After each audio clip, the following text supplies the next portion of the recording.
Welcome to Say What I Mean, and I am Amin.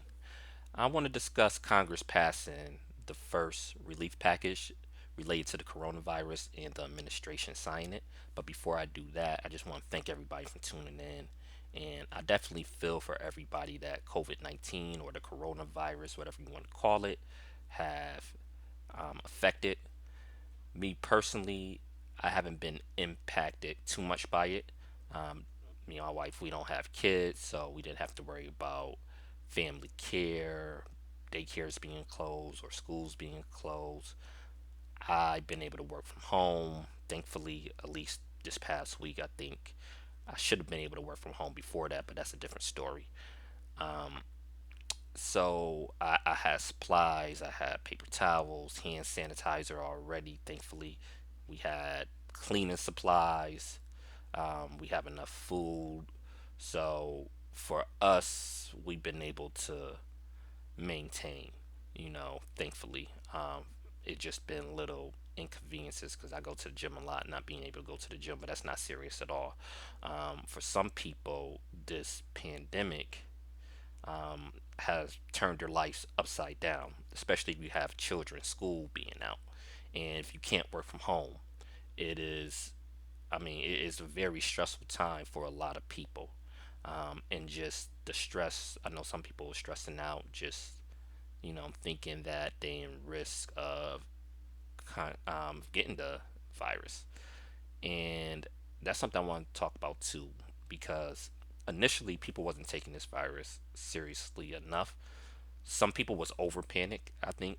Some people act like if you go outside you was going to get it, and it doesn't work like that, but you do want to be careful, avoid large gatherings, and now I think everybody knows that.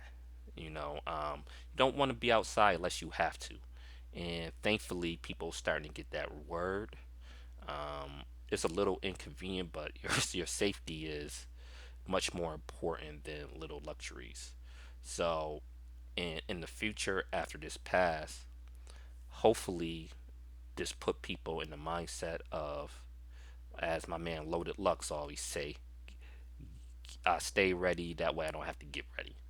No, I think having supplies in emergency situations is always critical. Canned goods, non-perishable foods, um, paper towels, all that type of stuff that we lacking now. Hopefully, people take a lesson from this and start to stack up, um, just in case something else happened. Because after Corona passes over, you never know what's going to happen in the future. I mean, people been talking about the national grid for years. What happened if the electric all go out? What we going to do? Do people have generators? And that type of stuff is expensive. But this is the type of stuff that we have to start thinking about. And I think if there's one positive to this happens, not many, is I think is getting people to think about different topics and taking things more serious. Now, I just want to tell a little story. I have a friend I debate with all the time. And just last week, early last week, we was debating about how serious this pandemic was. Is so much information, misinformation out there is ridiculous. He was under the impression that you know black people couldn't get it. I was just like, where do you get that from? Because all the cases so far, it was either Asian and with some white people. Wasn't too many black people out there in the news. I was like, where are you getting this information? So much goes into that, you know, um, where the pandemic initially came from, the places that hit, population centers. Like, there's a lot of variables to go into that. And when something is this early, you can't make stupid assumptions like that. There was also people that was thinking that young people couldn't get it, or if young people get it, it wasn't that serious. And my point with that was always, even if that is true, even if it doesn't hurt younger people like that, why would you want to give it to somebody older? Why would you want to give it to your mother, your grandmother, your your just regular senior citizens you might have to interact with daily. It's very selfish, and I think that this exposes some of the short-term thinking that people have and some of the selfish thinking that a lot of people have day to day. Unfortunately, I think a lot of people don't look at the long term. It's just about, okay, how does this affect me here and now, and forget everything else. Hopefully, people start to change this. I have my doubts. I think people probably gonna go back to doing what they was doing before, right after this blows over, and that's unfortunate because I think this pandemic has basically exposed a lot of problems we have in society. Healthcare, for one. You know, um, People are scared to go to their doctor. A lot of people, because if you have this, people don't want you. They don't want you going to the hospital right now because they don't want the hospitals to get over flooded. But there's people that really don't have a primary care. Healthcare is expensive. Now, if you poorer, you can get Medicaid. However, there's a little gap.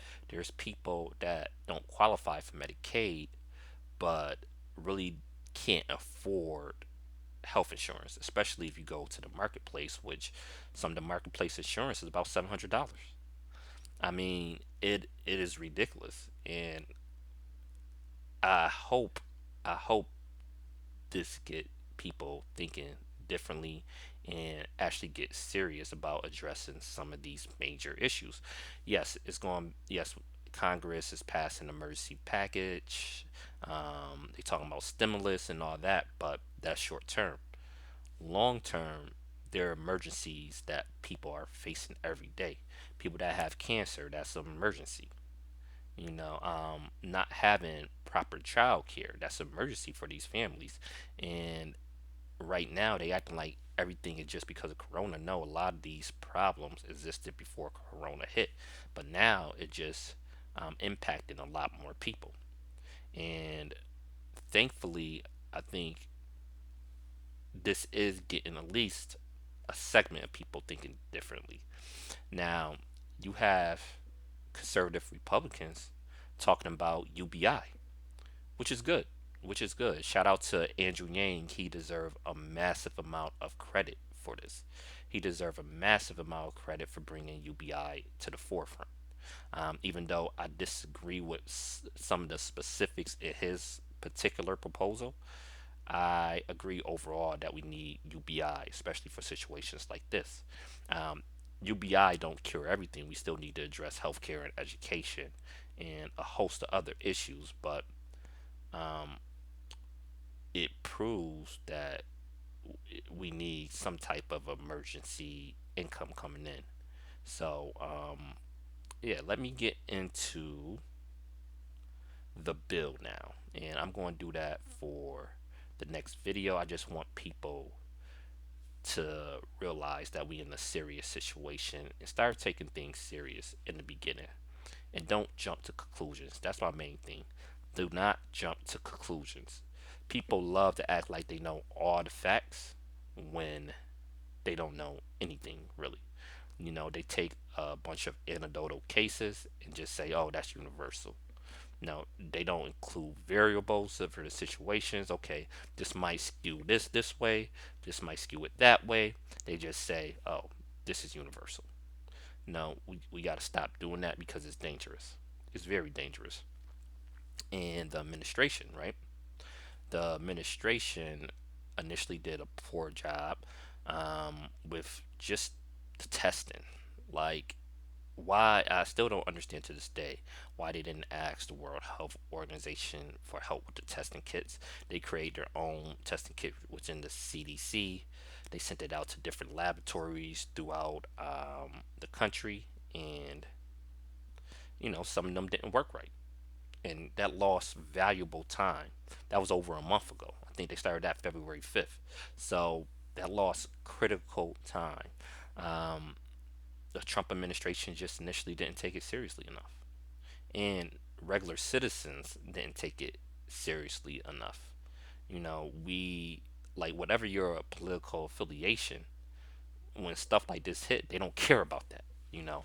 And one good thing is I'm starting to see bipartisanship, and usually when I see bipartisanship, it's something negative, but this is actually something positive. I'm actually finding myself agreeing with a lot of conservative Republicans, which hardly ever happens.